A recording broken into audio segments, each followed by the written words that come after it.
महज 10 से 15 second 3700 kilo बारूद और जोरदार धमाके के साथ ये 40 मंजिला इमारत ताश के पत्तों की तरह मिट्टी में मिल जाएगा। हम आपसे जिस इमारत की बात कर रहे हैं उसकी नींव नियमों की अनदेखी और भ्रष्टाचार के काले कारनामों पर रखी गई थी और इस इमारत को ट्विन टावर के नाम से जाना जाता है। इस बहुमंजिला इमारत को गिराने के लिए देश की सर्वोच्च अदालत ने 28 अगस्त की तारीख मुकर्रर की है। आखिर वो क्या वजह थी जिसके चलते हवा से बातें करने वाली ये इमारत मिट्टी में मिला देने का आदेश जारी कर दिया गया? इसे कैसे गिराया जाएगा? आसपास रहने वाले लोगों का क्या होगा? इसे गिराने की प्रक्रिया में धूल का जो गुबार उठेगा उससे निपटने की क्या तैयारी की गई है? इन सभी सवालों का जवाब हम आपको इस इनसाइड स्टोरी में बताने वाले हैं। सबसे पहले आपको ये जानना चाहिए कि भ्रष्टाचार की बुनियाद पर इस 40 मंजिला इमारत की नींव कैसे रखी गई। नोएडा प्राधिकरण ने साल 2006 में सुपरटेक को 17.29 एकड़ जमीन सेक्टर 93A में आवंटित की। इस सेक्टर में emerald court group housing project के तहत 15 टावरों का निर्माण किया गया। प्रत्येक टावर में 11 मंजिल बनाई गई। 2009 में नोएडा अथॉरिटी के पास सुपरटेक बिल्डर ने एक रिवाइज्ड प्लान जमा करवाया। इस प्लान में एपेक्स और सियान 2 टावरों के लिए FAR यानी फ्लोर एरिया रेशियो निर्धारित किया गया। इस पर बिल्डर ने 40 फ्लोर के हिसाब से कुल 857 फ्लैट बनाने का काम शुरू कर दिया, जिसके बाद इसमें करीब 600 फ्लैट की बुकिंग भी हो गई।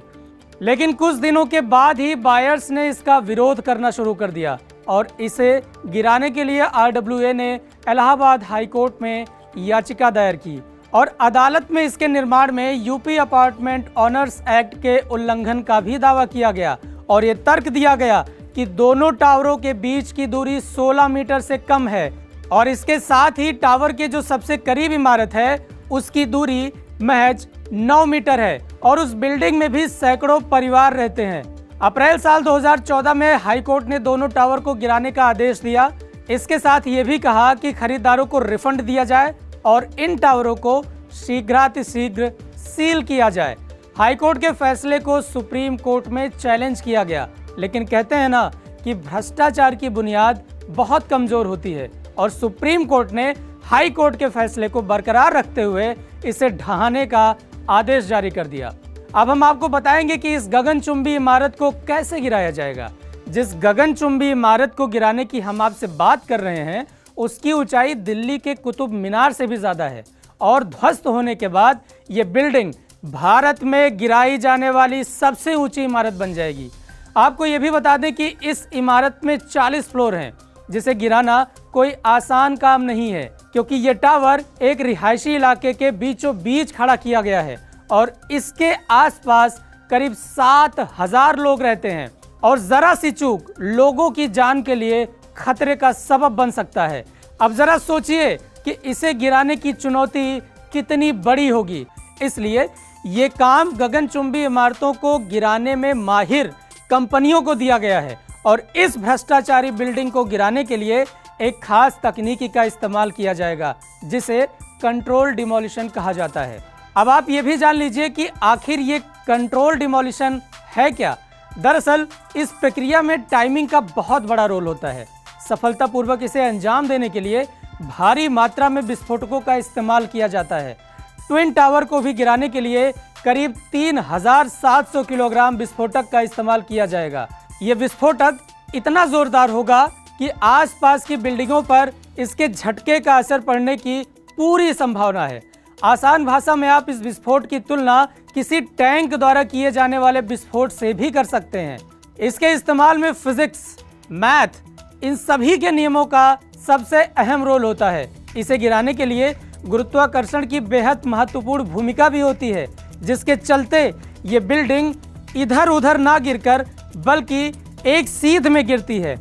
इस टेक्नोलॉजी में उन जगहों को चुना जाता है जिस पर पूरी बिल्डिंग का भार टिका होता है, जिसके बाद उसकी बीम में उसकी क्षमता के हिसाब से विस्फोटक लगाया जाता है। इस टेक्नोलॉजी में विस्फोटक लगाने के बाद सबसे पहले बिल्डिंग के निचले हिस्से में विस्फोट किया जाता है और ये विस्फोट नीचे से ऊपर की तरफ सेकेंडों में लगातार खुद ब खुद होना शुरू हो जाता है। जब विस्फोट की प्रक्रिया पूरी हो जाती है तो बिल्डिंग खुद एक साथ ऊपर से लेकर नीचे की तरफ एक सीध में गिर जाती है और आसपास की बिल्डिंग्स को कोई नुकसान नहीं होता। आपको हमने ये तो बता दिया कि ये गिराया कैसे जाएगा, लेकिन इसके बाद अब सवाल खड़ा होता है कि ट्विन टावर के आसपास जो लोग रह रहे हैं उनकी सुरक्षा के लिए क्या कदम उठाए गए हैं। इस इमारत में विस्फोट करने से पहले उसके आसपास रह रहे करीब 7,000 लोगों को 100 से 200 मीटर रेडियस के बाहर निकाला जाएगा। सुपरटेक एमराल्ड के 14 टावरों में 660 फ्लैट और एटीएस में 736 फ्लैट बने हैं। पार्किंग की गाड़ियों को भी दूसरी जगह पार्क किया जाएगा। इसे गिराने वाली कंपनी एडिफिस इंजीनियरिंग ने सरकार से आपातकालीन सुरक्षा के लिए भी मांग की है कि विस्फोट के दौरान यहां पर कम से कम फायर ब्रिगेड की 2 गाड़ियां, 5 एम्बुलेंस और डॉक्टर्स की 1 यूनिट तैनात की जाए। इसके अलावा विस्फोट के बाद जो डस्ट की साफ सफाई का जिम्मा होगा उसके लिए भी एक टीम तैयार की जाए। किसी भी आपात स्थिति से निपटने के लिए एनडीआरएफ की टीम को भी मौके पर तैनात रहने का निर्देश दिया गया है। ट्विन टावर के आसपास की इमारतों के डैमेज कंट्रोल के लिए 100 करोड़ का बीमा भी किया गया है।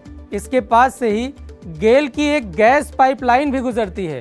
उस पाइपलाइन के लिए 2.5 करोड़ का बीमा किया गया है और ये जितनी भी जानकारी हमने आपको बताई है उसकी रिपोर्ट सीबीआरआई को दी जा चुकी है। सुपरटेक के 3 टावर, एटीएस के 4 टावर्स को डस्ट प्रूफ कवर से ढकने का काम भी ध्वस्तीकरण के दिन ही किया जाएगा। इन दोनों टावरों को गिराने वाली कंपनी एडिफिस इंजीनियरिंग और जेट डिमोलिशंस के मुताबिक ट्विन टावर में 10 सेकंड में धमाके के बाद धूल का जो गुबार छटेगा उसको हटने में करीब 10 से 15 मिनट का वक्त लगेगा और ऐसा बताया जाता है कि विस्फोट के बाद इस बिल्डिंग से 55,000 टन मलबा निकलेगा, जिसे तकरीबन 35,000 घन मीटर मलबा और धूल का गुबार पैदा होगा। बिल्डिंग से निकलने वाले मलबों को ढोने के लिए ट्रकों को करीब 1200 से 1300 चक्कर लगाने पड़ेंगे। इस ट्विन टावर के ढहने के बाद इसमें से तकरीबन 4,000 टन का लोहा और इस्पात निकलेगा, जिसका इस्तेमाल एडिफिस ध्वस्तीकरण की लागत को वसूलने के तौर पर करेगा। 28 अगस्त को होने वाले इस धमाके की इनसाइड स्टोरी तो हमने आपको बता दी, लेकिन सवाल अब ये भी खड़ा होता है कि आखिर प्रशासन के नाक के नीचे मानकों की नजरअंदाजी करते हुए आखिर भ्रष्टाचार की इतनी बड़ी इमारत को कैसे तैयार कर लिया गया। इसकी भनक जिम्मेदार अफसरों को कैसे नहीं लगी। आज भी भारत में ऐसी अनगिनत इमारतें हैं जिनकी नींव भ्रष्टाचार की बुनियाद से खड़ी की गई है। तो क्या आगे उन पर कार्रवाई होगी? आपको ये वीडियो कैसी लगी हमें कमेंट बॉक्स में ज़रूर बताएं और आप अगली वीडियो किस विषय पर देखना चाहते हैं ये भी हमें ज़रूर बताइए। इस तरह की तमाम वीडियो को देखने के लिए एबीपी लाइव को सब्सक्राइब करें और साथ में बेल आइकॉन दबाना ना भूलें, जिससे हमारी लेटेस्ट वीडियोज़ से आप तुरंत मुखातिब हो सकें।